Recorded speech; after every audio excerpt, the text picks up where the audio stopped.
Hi friends, welcome back to our channel Madras creative world. ఈరోజు ఒకసారి కొత్త వెరైటీ రెసిపీతో నేను ముందుకు వచ్చానండి. మనం రెగ్యులర్గా పాలకూర, పెసరపప్పు, శనగపప్పు అలా వెరైటీగా చేస్తాం కదండి. అలా కాకుండా ఇది కంప్లీట్గా మినప్పప్పుతోనండి. ఇది చాలా చాలా టేస్టీగా ఉంటుంది. మనం రెగ్యులర్గా తినే పాలకూర పప్పుకి చాలా డిఫరెంట్గా ఉంటుంది. ఆకుకూరలు తినే పిల్లలకి ఇలా కనుక చేసి పెట్టండి, ఎంతో యమ్మీగా ఉంటుంది, ఇష్టంగా తింటారు. దీనికి కాంబినేషన్గా నేను కొంచెం ఆలును కూడా యూస్ చేశాను. ఇక్కడ ఒక 2 టేబుల్ స్పూన్ మినపప్పుని ఆర్ ఒక హాఫ్ కప్ అనుకోండి, ఇలా తీసుకుని ఒక 1 అవర్ ముందు వాటర్ వేసి సోక్ చేసి పెట్టుకోవాలన్నమాట. దీనికి కావాల్సిన పదార్థాలు: పాలకూర, ఒక ఆలు సన్నగా ముక్కలు తరిగి పెట్టుకోవాలి. 1 అవర్ తర్వాత ఇలా పప్పు నానిపోయిందండి. ఆవాలు, జీలకర్ర తాలింపుకి, ఎండుమిర్చి, అలాగే కరివేపాకు, పచ్చిమిర్చి, ఉల్లిపాయలు, 4 కట్టల పాలకూరని సన్నగా తరిగి పెట్టుకోవాలి. అలాగే ఇటు కడాయి పెట్టుకొని ఆయిల్ని యాడ్ చేసుకోవాలని ఇందాక నేను ఇక్కడ చెప్పడం మర్చిపోయాను. ఇక్కడ కొంచెం వెల్లుల్లిని కూడా సన్నగా ముక్కలు చేసి పెట్టుకున్నానండి. అది వేయడం వల్ల మంచి ఫ్లేవర్ యాడ్ అవుతుందన్నమాట. ఆయిల్ వేడెక్కిన తర్వాత ఫస్ట్ ఆవాలు అండ్ జీలకర్రలు వేసి ఒక 1 మినిట్ రోస్ట్ అయిన తర్వాత ఎండుమిర్చి అండ్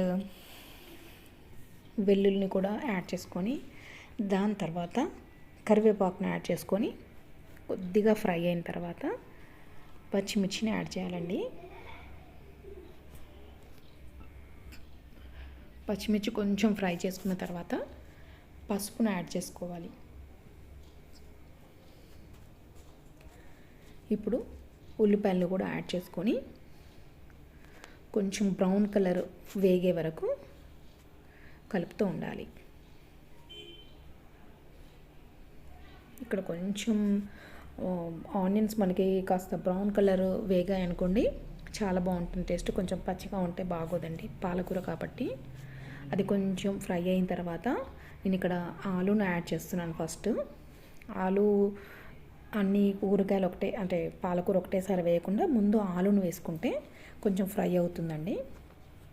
అన్నీ ఒకటేసారి వేసామనుకోండి అసలు ఫ్రై అవ్వదు, ఆ టేస్ట్ కూడా వేరేలాగా ఉంటుంది.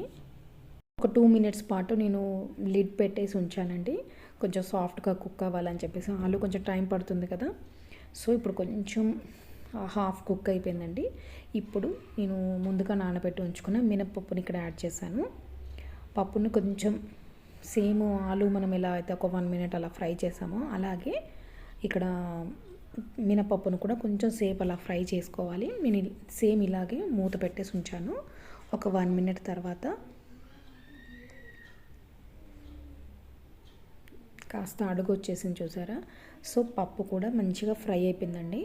ఈ రెండు ముందు కొంచెం పచ్చివాసన రాకుండా ఉండాలి అని చెప్పేసి మినపప్పుని మనం అలా ఫ్రై చేసుకుంటే మంచిగా ఉంటుందన్నమాట, టేస్ట్ చాలా బాగుంటుంది.